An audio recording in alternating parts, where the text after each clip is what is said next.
Welcome to the Black and Gold channel. America has never overcome its culture of extra-legal violence against black people. But the deeper problem is that our country is dishonest about this reality. Police departments in America are allowed to grade their own homework. If you have ever had to call on the police but got treated like a criminal, then mention this in the comments. They investigate the incident, they write the report, they decide whether it's a hate crime, police misconduct, or no violation. This is the loophole that protects the entire system. For example, a black woman in the Midwest was followed by a man who yelled racial slurs at her and shoved her into a parked car. The police listed this assault as no hate motive, not because the motive was unclear, but because the officer simply chose to ignore it. We see the same thing when police misbehave themselves. A black man in Colorado was slammed onto the pavement. It was a case of mistaken identity. The body cam footage captured it all. There was no resistance, just violence by the police. The department classified it as necessary force for officer safety. And when the same institution controls the investigation and the report card, the truth gets swept under the rug. Hate crimes and police brutality are massively undercounted in the United States. And the group that's erased the most is black Americans. Not because others aren't targeted, they are, but because anti-black violence is the most normalized, the most downgraded, and the most politically inconvenient. Furthermore, the Negro politicians are not beholden to the blacks that elect them. Just because the Negro politicians do the not like us dance, doesn't mean that they are like us. And police violence follows the same pattern. A 62-year-old black grandfather in Oklahoma was tased repeatedly while handcuffed because an officer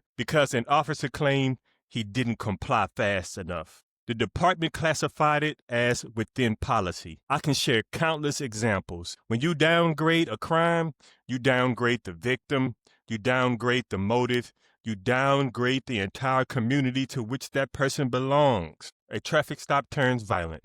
The victim is blamed. A mentally ill black man is shot. The report claims noncompliance. A black woman is slammed to the ground. The department calls it standard restraint. When the police kills an unarmed person, the official states officer feared for his life. This is why we need a national accountability and hate crime review board, a civilian-run body with no ties to police, no political interference, no loyalty to any political party. A real board run by civil rights researchers, digital forensic specialists, legal scholars, statisticians, medical experts, and community advocates. Their job will be to review every serious use of force, every suspicious death, every violent arrest, every hate-motivated assault, examine evidence, read statements, analyze body cam footage, and assess both motive and misconduct using a single national standard.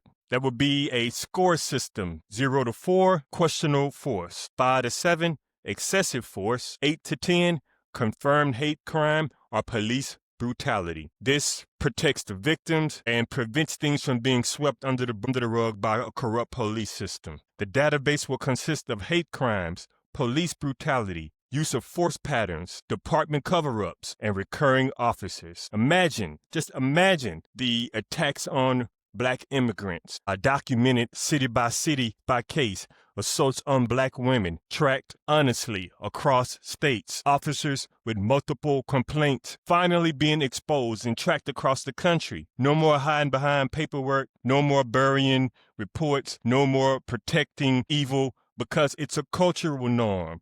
This is not about punishing the police. It's about making sure that victims, especially black victims, are not erased by the same system that harmed them. America tracks everything. Tracking police violence and hate crimes is not impossible. We simply haven't had the will to do so. So let's stop depending on institutions that share the same inhumane values as the perpetrators. Are you ready for a true review board that seeks true justice and not just silence? Let us know in the comments. Thank you. Subscribe to the channel, and we appreciate your time.